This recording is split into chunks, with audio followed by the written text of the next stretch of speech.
Hi, everyone, and welcome to another episode of Dimitri Live.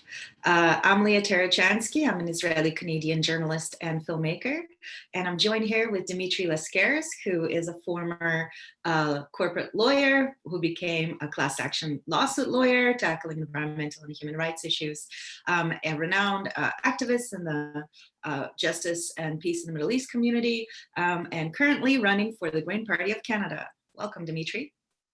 Thank you so much, Leah. I'm so pleased to be back here and be doing our second program. And today we have an amazing guest whom we'll be introducing in a moment. But before that, I thought, I know you wanted to talk a little bit about what's going on and why we're doing this program. And so I think that might be worth us exploring for a few minutes. Absolutely. The idea for this show actually started about a week into the COVID-19 kind of house arrest lockdown that we're all experiencing, because in those first days and in the weeks leading up to the social distancing lockdown, we've all had as a team so many questions and so many anxieties and fears about what was happening, and we are now in the time of Passover as Jews, and the day before Passover started, it hailed. Before that, you may remember the huge fires that burned down half of Australia and made the sky dark. There's been 2 huge infestations of locusts all over Africa. So this has been a very bizarre 2020, full of reasons to be quite afraid. I don't know if anybody's done the math on this, but if this pandemic is only killing firstborns, then consider me converted to Orthodoxy. But in any case, so we had a lot of questions, a lot of anxieties and fears, and we wanted to tackle them together. And of course, we also wanted to tackle questions from your voters and supporters and anybody else who might be having questions that they would like someone like you, who's been a reporter for the Real News for about a decade now, to tackle. So that's kind of how the show came about. And the particular question that we're tackling in this episode is addiction, and in particular, we're going to touch upon the opioid crisis with Dr. Gabor Maté, which I think is a very important issue that we have, one of many that we're losing track of in this. You talked about it. I know you were joking, Leah, but it was kind of apocalyptic, and you can feel that way. You wake up in the morning, it does all kind of feel apocalyptic. I know myself, I every day I wake up and I'm just like shaking my head and thinking this is a dream. And then 10 minutes go by and I realize, no, this is actually happening. But by the time I've had my coffee and calmed down, I realized that this is something we can handle and we can deal with it. We have the means to deal with it. It is a problem that is eminently manageable, as challenging as it is, but it can be very daunting. And there are silver linings to all of this. It's very hard to see at this stage. And one of them for me personally is that I kind of always thought of myself as being I've always had a social side. I've always had a side that really enjoyed interactions with, friends, acquaintances, people in the activist movement. I always thought of myself as a pretty solitary human being. And I've really realized in the last month or so that I'm not nearly as, I don't value solitude nearly as much as I thought. And I really didn't appreciate the extent to which I need and want to be in regular contact with my friends, my family, and just meeting new people. It's such an enriching experience. And I think that's one of the greatest losses we're all suffering in this crisis. But the good news is it's temporary. And we have today the wonders of technology to be able to remain in contact with each other. It's not the same thing as being face-to-face and enjoying people in person, but it does provide us with opportunities to share. And I think one of the things that we want to accomplish in this program, very important, is that COVID-19 has swamped the news cycle. It seems to be all that the media, certainly the mainstream media, is talking about almost exclusively.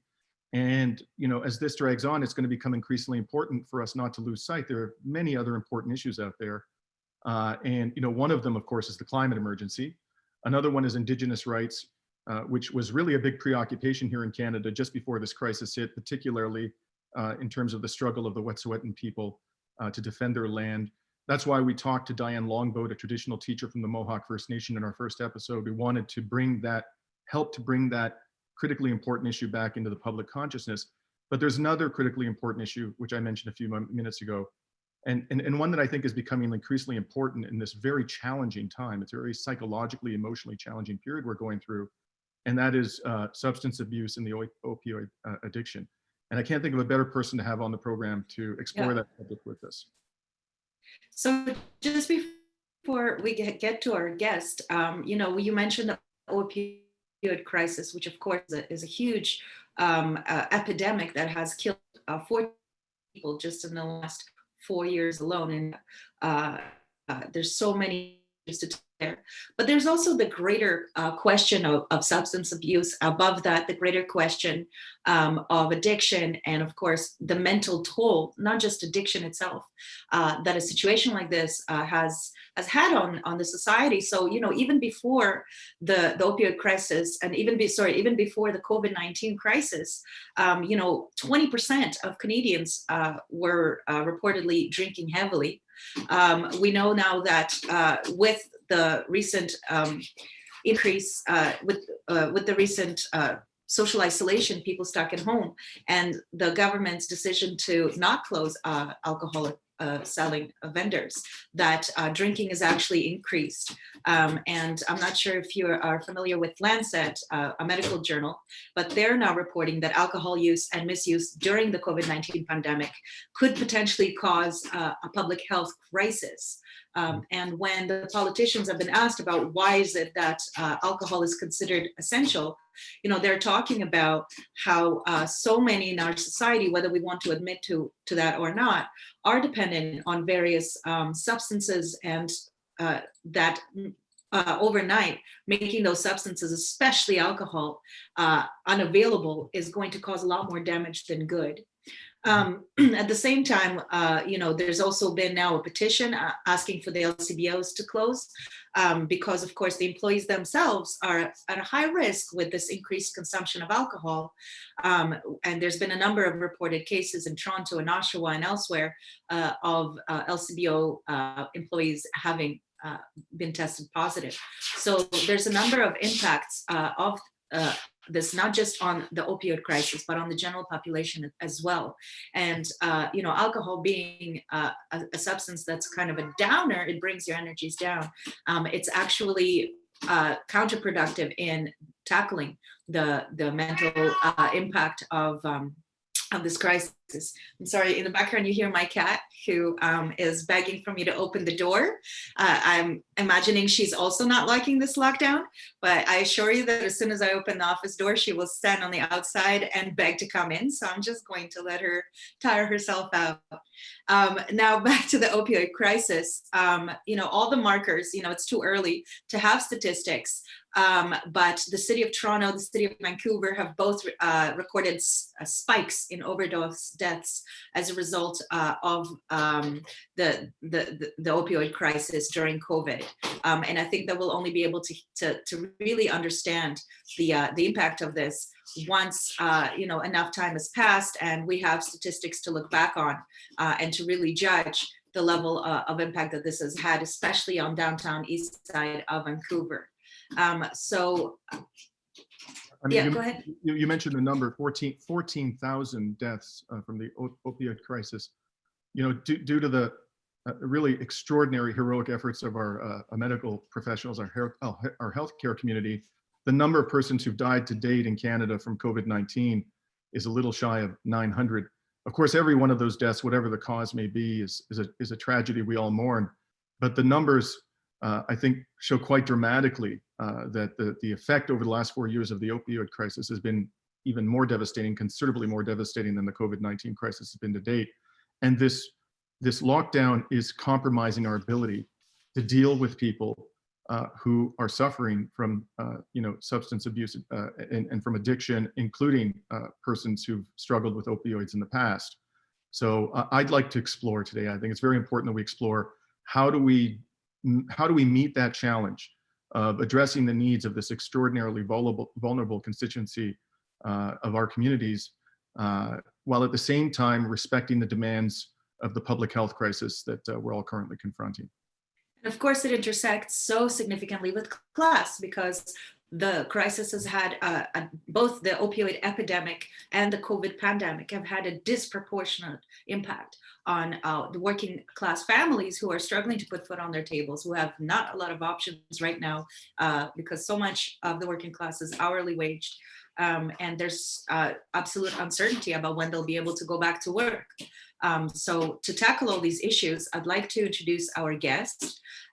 You may have heard of Dr. Gabor Maté. He's a world-renowned expert on addiction and has written several best-selling books, including the award-winning In the Realm of Hungry Ghosts, Close Encounters with Addiction, also When the Body Says No, The Cost of Hidden Stress, and Scattered Minds, A New Look at the Origins of Healing of Attention Deficit Disorder. He's also co-authored Hold On to Your Kids, and his works have been published in more than 20 languages. He's the co-founder of Compassion for Addiction, a nonprofit that focuses on addiction, and he's currently co-writing 2 books simultaneously. So welcome, Dr. Gabor Maté. It's so great to have you with us here. I thought we could start with you just saying a couple of words about these 2 books you're currently co-writing at the same time. Well, they're consecutive. I'm writing a book right now entitled The Myth of Normal, Illness and Health in an Insane Culture, which probably explains itself. I almost feel I don't have to write the book. I just have to publish the title and people can write in their own text.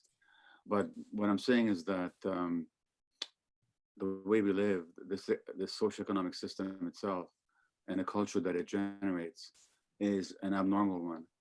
And so that the abnormality doesn't lie in individuals who are sickened by it, but in the system that is causing the illnesses, whether physical or mental. And I'm just showing the dynamics of that. And really what I'm saying is that the system is not congruent with human nature. So that the way we evolved and what our nervous system and our brains and our physiological systems expect from the evolutionary point of view is not met by the way that we're living. Dr. Maté, many of us, I'm sure you know as well as anybody, we tend to think of addiction in terms of a narrow chemical dependency. Could you explain to us and people on the program this evening how you view addiction, how you define addiction? What is really at play when people suffer from addiction? Well, the first point to realize is that it's a false dichotomy to even think it about. Is it biochemical and neurochemical and neurobiological, or is it psychological, emotional, and social? Because all these things work together. Mm. And the reason they work together is that the human brain is actually shaped by the environment. Mm. So yes, you can do brain scans of adult addicts. And by the way, when I say addict, I don't just mean people dependent on substances. I also mean people who are addicted to sex or gambling or pornography or shopping or eating disorders, extreme sports, work, whatever it is. If you actually look at their brains, you can show that certain circuits that have to do with incentive and motivation and reward and pleasure and impulse regulation are not working. So you can say that it's a biological, neurobiological problem, but what shapes that? And if you actually look at the science of what creates the human brain, that begins in uterus. So you can stress pregnant animals and predict that their infants will be addicted when they grow up. In other words, the brain is shaped by the environment from early in pregnancy onwards, and by childhood experience. So that I'm not saying that it's not a biological problem. I'm saying that the biology itself is inseparable from what happens in life. And what happens in life to create that distorted biology is stress and trauma. And so that the fundamental issue in addiction is the trauma that causes it. So as long as we concentrate only on trying to fix the biology, or only on trying to stop the behavior, we're not dealing with the underlying dynamics.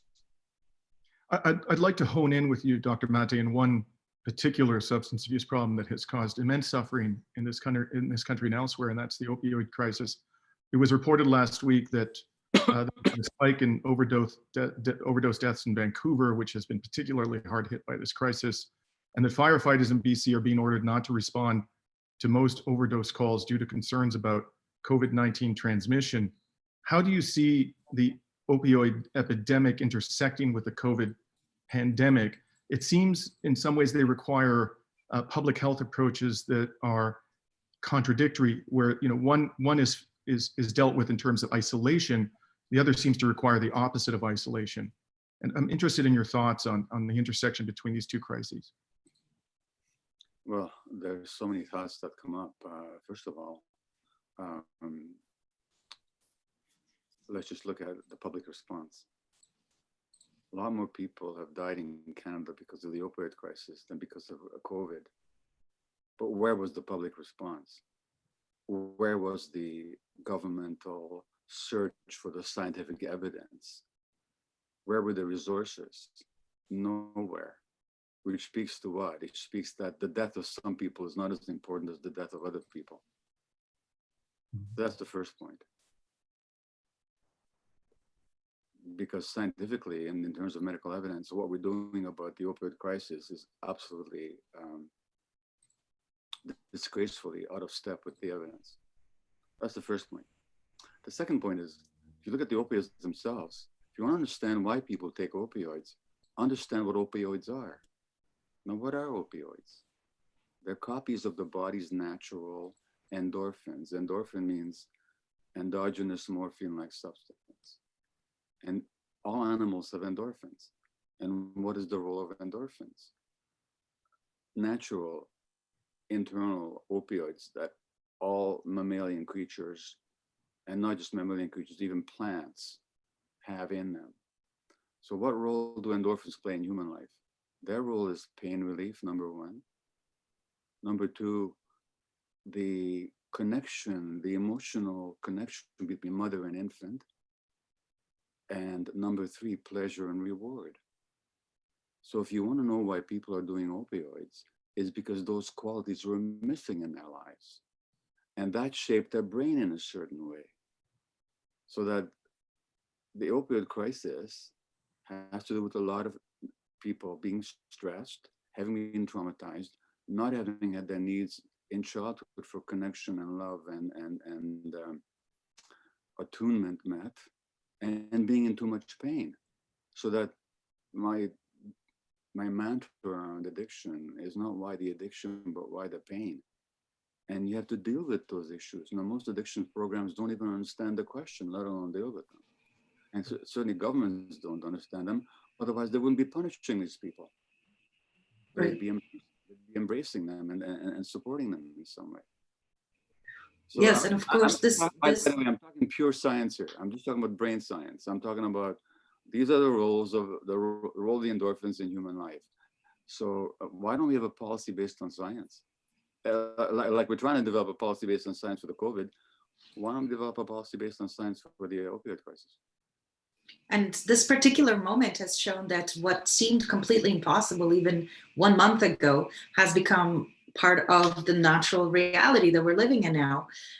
One of the things you talk about is the need for a fundamental rethinking of the way that we approach addiction and the way that we treat addiction and the way that we approach people who are suffering from heavy addiction. So could you talk a little bit about how you see the reframing of our collective approach as a society in Canada in terms of addiction? And I just wanted to remind the audience that if you have any questions for Dr. Gabor Maté or for Dimitri Lascaris, don't hesitate. You can write on YouTube in the stream. You can write on Dimitri Lascaris's page. Send us your questions and we'll bring them up live. Go ahead, Doctor. But let me answer your question with a question to both of you. So let's just define an addiction as any behavior that a person finds temporary pleasure and relief in and therefore craves. So therefore they continue with it, but they have negative consequences and they can't give it up, or they don't give it up. That's what an addiction is. Craving relief in the short term, pleasure in the short term, negative impact in the long term, difficulty giving it up. Now, by that definition, I'm just going to ask each of you, I'm not asking you to tell me what or when, but again, that could include drugs, but it could also include sex, gambling, work, shopping, internet, cell phone, whatever. By that definition, have you, each of you, had an addiction in your life? Yes or no? Of course. Yes. Okay. What I want to ask you next is not what the addiction was, or for how long, or when, but what did it do for you in the short term? What did you like about it? First, Leah. Cop out. Yeah, I mean, for me personally, and actually, I saw you do the same thing in a masterclass that you gave. And a lot of what the audience said really resonated with me as well. I mean, I think it's a crutch in terms of like, I lean on it. It's a wonderful distraction. It's comforting. You know, there's the comfort, okay? Yeah, living in Israel, but also here in Canada, there's just so much to wrap your mind around in terms of stressors and anxiety-inducing reality-based fears, that it's just too many things to think about while we're also trying to reconfigure the capitalism and all of these global problems. Okay, well, let's just keep it simple. Yeah. Stress relief, okay? Is that what I heard? Comfort and stress relief. And a distraction. Yeah, if I may, I mean, like I was smoking up until about 15 years ago a pack a day of cigarettes. What did it do? What did it do for you? Exactly that. It was, I took it every moment. I viewed it as being a stress reliever and a source of comfort. Perfect. Now, is stress relief and comfort a legitimate goal? Absolutely. I view them as being completely. All addictions have a legitimate goal. And they're trying to solve a life problem. Now, of course, we know they also create more problems, but in themselves, in their original appearance, they're just a coping mechanism. And then the real question is, why were you so stressed, number one, and why did you lack the internal resources to deal with stress? Something happened to you in life, and the same with you, Leah. In other words, addiction just is an attempt to solve a life problem. And so we have to deal with people's life problems and what happened to them. And that's what's missing from the addiction, both in addiction approach, both in the medical terms and in the addiction industry, the treatment industry, and certainly from government point of view. Because from the government point of view, they isolate one group of addicts, the people who are dependent on substances, make them especially bad. It's okay to kill yourself with cigarettes, but not with opium. Right. For some strange reason. Even though, let me tell you, if you give me 1,000 people who smoke a pack a day, and 1,000 people who showed heroin, unless they overdose, and ask me in 20 years, where are there going to be more deaths and more disease? By far, it's going to be the cigarette smoking group. So it's totally irrational and unscientific. And in neither case, are we dealing with the underlying cause, which is that this society traumatizes and stresses people. And how do we help people deal with their stresses without engaging in behaviors that are self-destructive? That's the real issue. And instead of that, we're pathologizing people, and we're rejecting them, and we are ostracizing them, and we're criminalizing them. And then we wonder, how come our treatment approach doesn't work? Well, it doesn't work because it's designed not to work. So here in Toronto, it's one of the cities that has reported a huge spike in deaths since COVID has started. It's also a place, as you would expect, by the way, because I mean, the more you stress people, the more they need to escape from the stress. Yes, and it's also one of the places where there are safe injection sites. I was wondering if I could show you, on March 23rd, when Mayor John Tory announced the state of emergency in Toronto, he was asked by a journalist during his Zoom press conference to comment on the safe injection sites and what's going to happen to people who are using them. I'd like to play you the clip, and I'd love to get your reaction. Sure, thank you. Okay, Brian, Toronto Sun. Good afternoon, Mr. Mayor. What is the status of the city's safe injection sites? Do they remain open, and will they be declared an essential service? Well, they have remained open, and the fact of the matter is that what they're doing is saving lives. And if our business, the first order of business we have in government, I believe, as elected officials, is to keep people safe and keep them alive. And so, Mayor Tory historically had opposed these sites, and now he's understanding in a moment of crisis that they're saving lives. I'd love to get your reaction. Well, I'm glad to see his openness to it and his rational take on the situation, but it was a tough go in Toronto to get these places going long after the scientific evidence was not even vaguely controversial as to their benefit. And if you recall, the previous Conservative government actually wanted to shut down the only supervised injection site in Canada, which is in Vancouver. I used to work there when the Tories were trying to shut it down.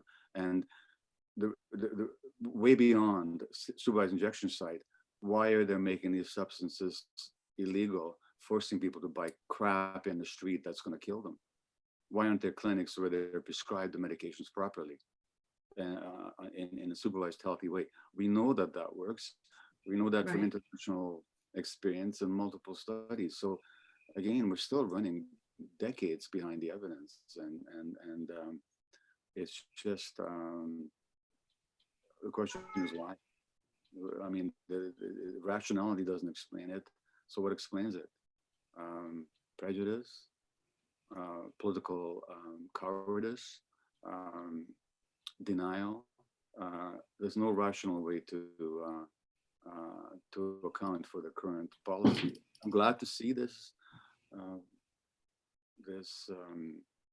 concession by the Toronto mayor, but I wish that his namesakes in the Tory party and elsewhere would take the evidence to heart. I really wish they would open their minds and their hearts to reality.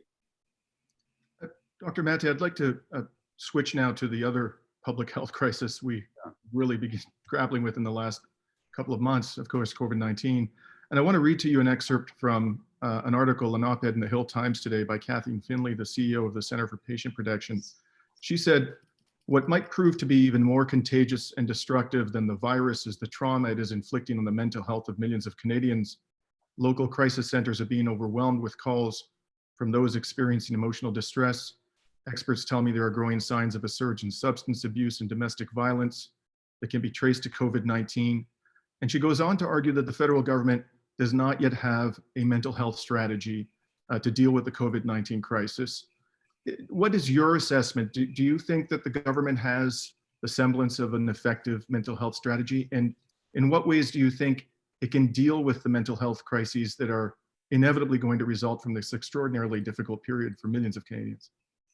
Well, first of all, if we look at historically, anxiety has been rising in Canada quite rapidly over the last years and decades. Other mental health diagnoses have been burgeoning. There's no national strategy. There's no provincial strategy. There's no system. The system doesn't even understand the sources of these problems, let alone come up with rational solutions to them. As far as COVID, I don't think they're even thinking about it. And I think it's too early to tell, but I think when we look back, there's going to be some serious questions raised about our public response to this COVID. I totally understand the drive to keep people safe.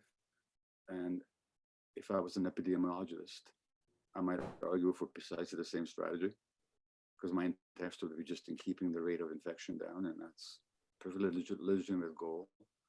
But it's a narrow goal. A broader goal is how do we maintain the health of the population? And health is much more to do, much broader issue than simply do we get COVID infection or not. It has to do with how do we maintain a functional view of ourselves and our relationships to ourselves, to others, and to society. And I don't know, I mean, those questions have never come up, and I don't think they're coming up now. So I think it may be too early to tell. Of course, what's happening, like the domestic abuse, when you stress people, then the unresolved traumas that they haven't dealt with yet in their lives are going to be exacerbated. And people now don't have the distractions or the lightning rods of being able to go to work, being able to go to a pub, being able to go to a movie. Of course, the unresolved traumas, aggression, depressions, they're going to come out. So what the crisis, what the code is actually revealing is all the issues that ordinarily we don't deal with, but the culture allows us to kind of float above a little bit. It's a sign of unresolved problems in this society. It sounds as though those of us who aspire to political office really should be advocating for a fundamental rethinking about the whole question of how we approach mental health in this country, and that what we're dealing with here are issues that are far more deep-seated than just the COVID-19 crisis. Look, you're talking to an outlier, I know, in terms of medical practice and how I see mental health issues, which does not reduce my confidence in the truth of what I'm talking about. But you take a major institution in Toronto like the Center for Mental Health and Addictions. They don't understand mental health. They don't understand addictions. You're talking about CAMH.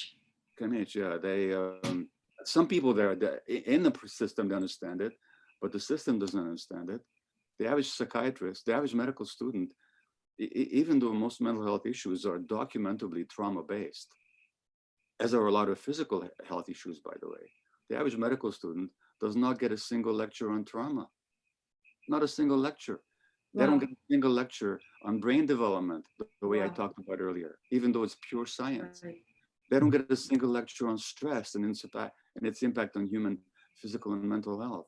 Well, how are you going to help people when you're working from a narrow basis of just looking at their biology without understanding that that biology or that behavior is connected to life experience? So when you say advocating for a different healthcare approach, let's begin at the ground floor and just educate people as to what's really going on. And it's not that this information is new, and it's not that it hasn't been published in dozens and hundreds of medical journals, and it's not from a scientific point of view it's even controversial.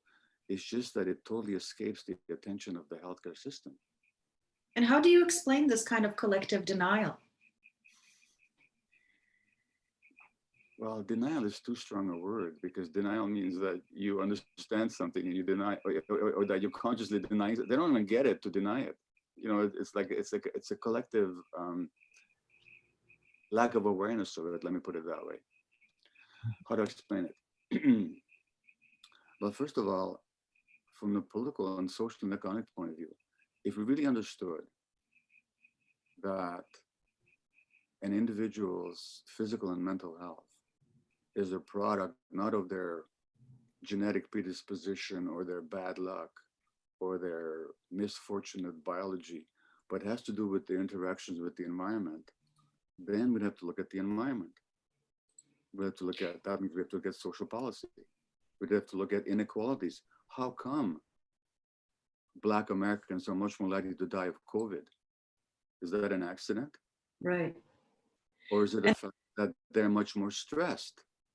How come poor people, how come people who are under more socioeconomic stress are at greater risk?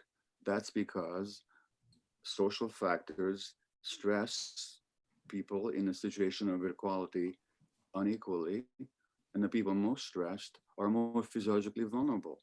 That has to do with pure science.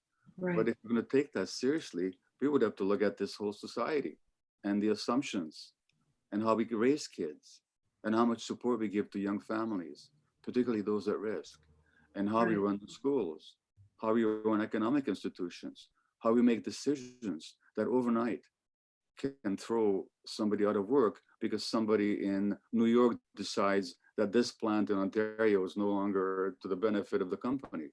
And what does that do with individuals in terms of stressing them? So that I know that in Windsor, Ontario, for example, during the crisis in the auto industry back in 2007 or 9, whenever it was, all of a sudden the number of childhood and adolescent mental health visits went up exponentially. Why? Because the parents were stressed because of the insecurity of the auto industry. In other words, it's all one. And this society doesn't want to look at that. Now I could go on and on about the medical system. look, I'm writing a whole book on this, so I could go on it forever. I'm Yeah. I'm just saying that to look at the whole picture would demand us to make some changes, some deep social changes. It sounds like what, I don't want to, simplify what you're saying, but it certainly sounds like you're of the view that social justice and mental health are intimately related.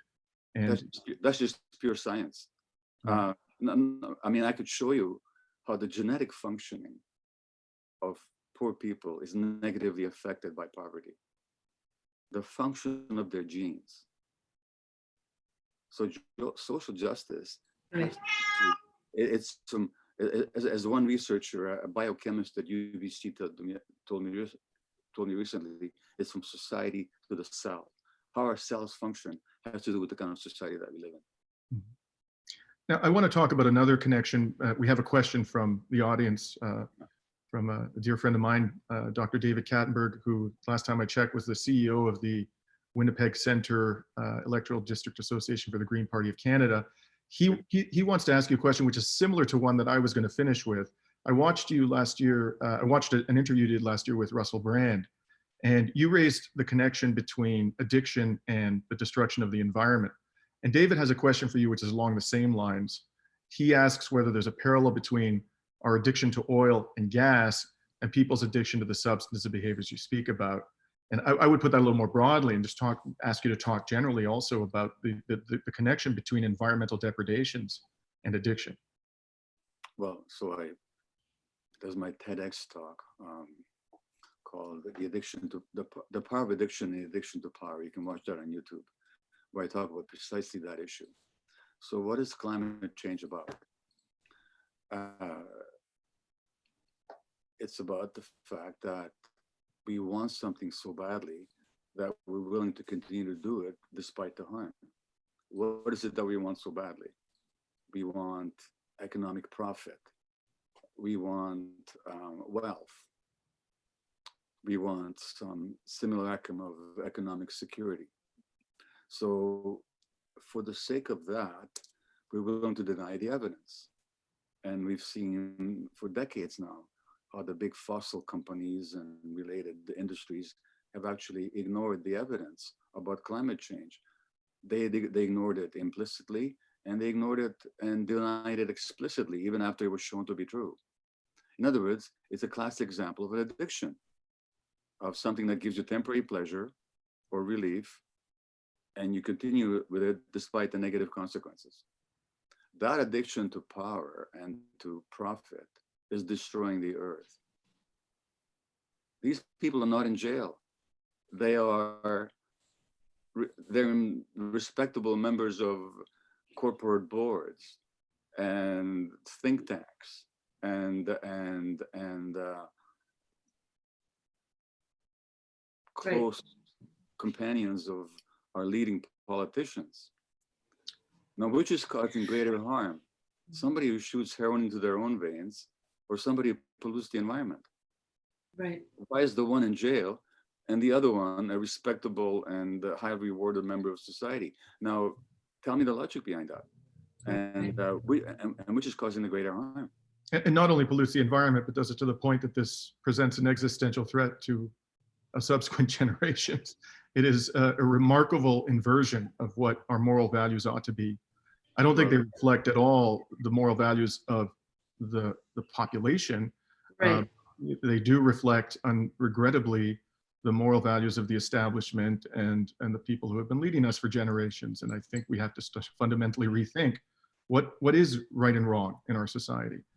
Now, just before we move on, I just wanted to interject for a second, because we are tackling some huge societal changes that have to take place for our own health, for our social health, collective health, and the health of the planet.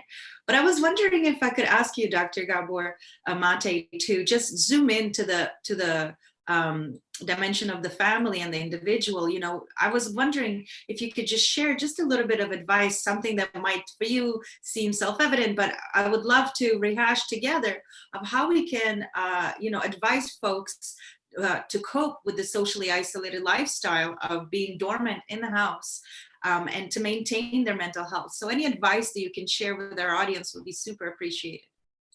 Yeah, it's difficult to be wise at such a challenging time. But again, if you look at how we evolved as creatures, so there have been our species, Homo sapiens, has been on the earth for about 200,000 years. Humans, in general, have been on the earth for about 2 million years.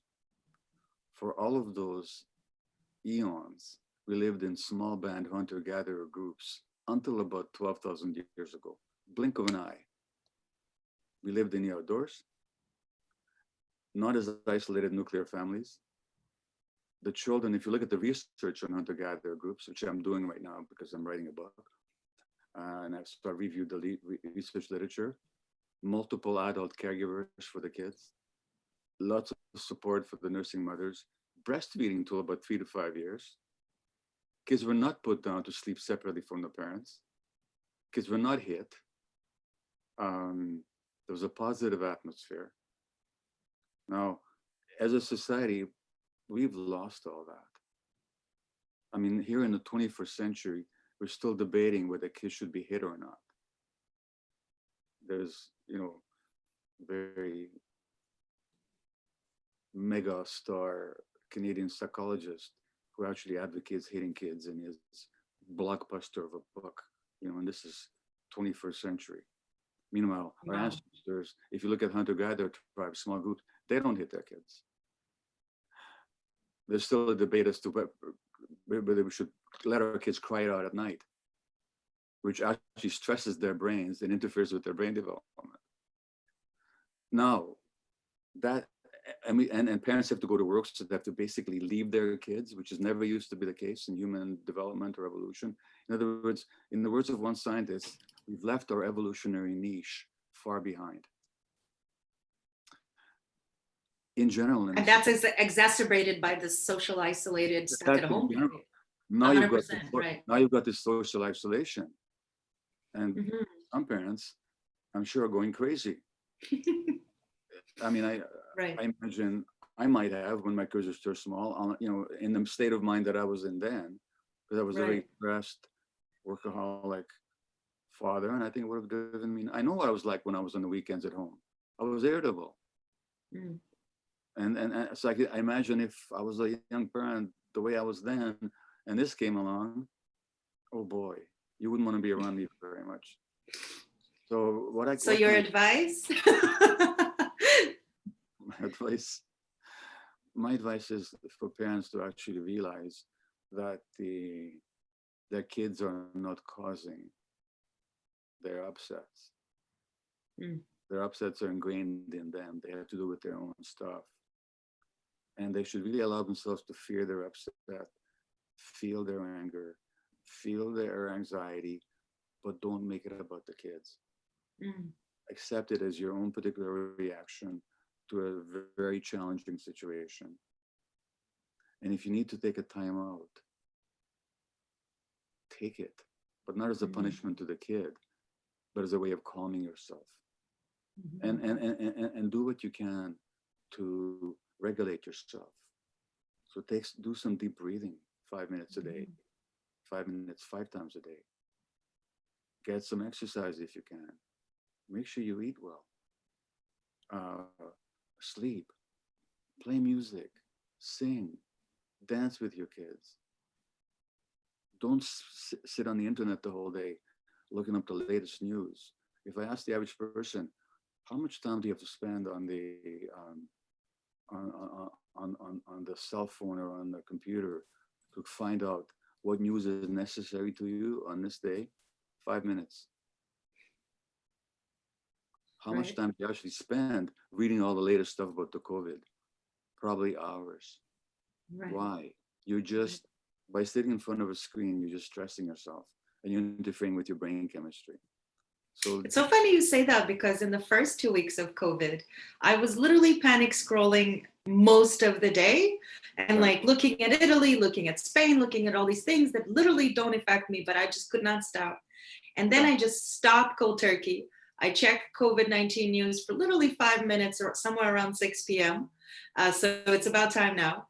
And then I put it down, and my level of mental health in terms of like my ability to climate control my emotional stress it's night and day. It went from not sleeping, stressing out, defaulting to unhealthy behaviors, to just being like, the world is going to shit, and what can I do about it? Not much. So I'm gonna go for a walk. Good for you. That's great. We've gone through a very similar evolution in our household, Leah. It's been Yeah. remarkable how much better we feel by limiting our consumption of the mainstream media, particularly in at this moment. Absolutely. And as a journalist, I'm devastated. It's the lack of journalism in my life that's keeping me healthy. But yeah, there's definitely, those are words of wisdom, Dr. Maté, and I'm so grateful that you joined us to share those, to rethink how we think about addiction, to really break those stigmas, because if you go on social media like Facebook or TikTok, there's a kind of public celebration of the excessive consumption of alcohol, whereas there's almost crickets on the opioid crisis. So I'm really grateful that you're making us rethink not just the stigma, but also how we approach addiction, what addiction is, and what functions it serves in our lives, so that we stop kind of isolating it from what is normal human behavior in what you call a sick society. So thank you very much for joining us. Thank you, Dr. If I may finish with a recommendation, one is somewhat self-serving. That anybody who's interested in addictions, there are two books that read in tandem would transform your view of addiction. One is by my friend Bruce Alexander, a psychologist who's done some very famous experiments that have opened our vision of addiction. And that book is called The Globalization of Addiction, a study in the poverty of the spirit. And Bruce talks about the social factors that go into driving addiction historically and in our present time. And you can't understand addiction without looking at the broader social context. And then the other book is my own, In the Realm of Hungry Ghosts, Close Encounters with Addiction, which looks at addiction more from the point of view of the individual trauma and brain development and personal experience point of view. I think between those two books, anybody who wants to will understand addiction in a completely new way. So, that's my recommendation. Thank you so much. You're welcome. My pleasure. Thank you. I just wanted to pick off where Dr. Maté has left off with Bruce Alexander, my partner at Narrative Productions, Jesse Freeston. He's a Canadian journalist and remarkably talented filmmaker, if I can say so myself. He's currently interviewing Bruce Alexander for a documentary he's making about the essence of addiction. And in that process, he discovered a very famous experiment that Bruce Alexander did in the 70s during the height of the development of the intellectual justification for what they call the war on drugs. And at that time, a lot of researchers were doing this experiment where they would put rats and mice in a cage and give them access to water, or water with cocaine or heroin or other kinds of substances. And they found that once the rat would discover that this water with substances was giving them pleasure, they would hit that lever and drink that water until they would kill themselves. And that became the justification for a lot of the approaches to how these drugs were tackled, is saying that if you try these drugs, you will die from these drugs. And simultaneously, Bruce Alexander did an experiment called Rat Park, where he put the rat in a community of rats in a bigger cage surrounded with things that rats enjoy. I don't know what rats love. Rat Ferris wheels, I don't know what it is that rats love. But anyway, in a big cage with others. And again, put those two levers there, allowing them to access these drugs or water. And he found that the mortality rate dropped to basically zero. And that about 10% of the community was using these drugs recreationally for fun, basically. But that because they had a strong community and had each other to lean on and to play with, they were not alone in a cage, the way that you might say some of us are currently, relying on these things for pleasure as a way to numb the pain of being alone. Yeah. So I think that teaches us enormously about this moment. What's your reaction, Dimitri? I take, that's a fascinating experiment, Leah. I only learned of it recently when you and I chatted a week ago in preparation for this interview, and I thought about a lot of.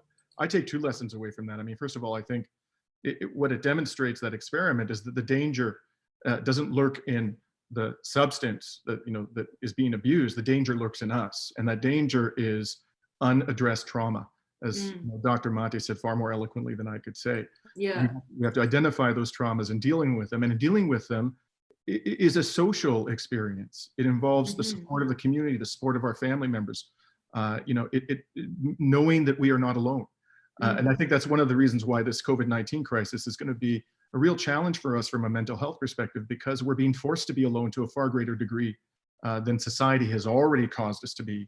And we already in many ways have a society in which we've become too disconnected at a personal level. But the other lesson I draw from that is that animals are more complex than I think we generally give them credit for. People are you talking about the rat Ferris wheel? Yeah, exactly. These rats are running around and they're just going to mindlessly hit on this thing, but actually they're much more complex. Right. And they're not as my cat has illustrated during this interview. Exactly. I don't know if you know this, but she was in the window behind you, basically preening, and I did not notice that. She is completely unrelenting, and I've learned that there's almost nothing I can do to satisfy her. She just got to let her do what she wants. Well, but I actually have a question for you from the audience. Sure. This one is from Nathan called Cahoon. Sorry if I mispronounced your name, Nathan. He says, capitalism seems to be a system that thrives off of the self-destruction of the bottom at the benefit of those at the top. Is there any hope in capitalism for people to do anything but self-destruct? That draws us into a question about what capitalism is all about. I think the system of capitalism that we currently have is, regrettably, I think the proof is in the pudding. The system of capitalism we currently have is leading us inexorably towards our decline and ultimately potentially extinction, or at least the destruction of civilization as we've come to understand it and cherish it. If capitalism has any place in our world, it is in a radically different social organization. So for one thing, we need to have, I personally am not of the view that we need to eliminate entirely free enterprise and private property. I think they have a role to play, but I think that the state has a much bigger role to play in our lives. I think we need to put our faith back in government.